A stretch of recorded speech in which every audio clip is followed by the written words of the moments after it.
I'm Lisa Hudson. We begin tonight on the campus of Baylor University, where earlier this evening students gathered for an anti-Trump protest. Channel 6 News reporter Chris Rogers was there for all of it. He joins us now with more. Chris.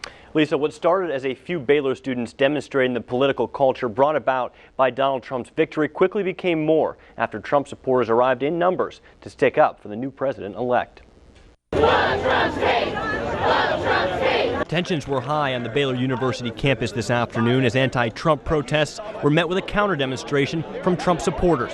I don't think anybody here likes it. Sierra Smith was one of the event organizers. She tells me the demonstration is not necessarily in protest of Trump, but the culture that his victory brings with it.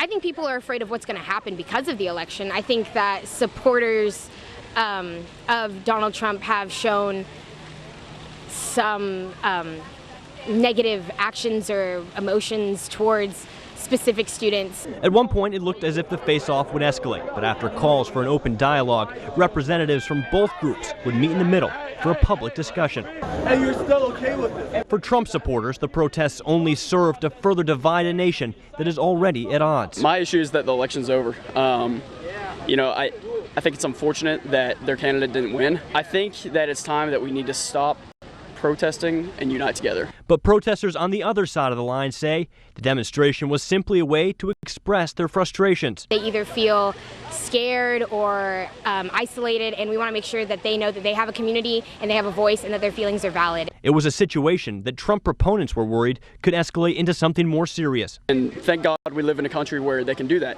and express their views. But, as we've seen in some of the bigger cities where people are getting beat up, American flags are getting burnt. People are just going after people in horrible, horrible ways. That's when it crosses the line. But despite their difference of opinion, the protests remained peaceful, and the demonstration ended as both sides gathered in a prayer circle and then dispersed into the night. And Lisa, the demonstration organizers were adamant this wasn't a protest of Donald Trump as a person, but of the culture and attitude of many of his supporters. But after all the chants and discussion, people on both sides of the issue agreed on one thing. They all want what's best for this country. Lisa? All right, Chris, thank you so much.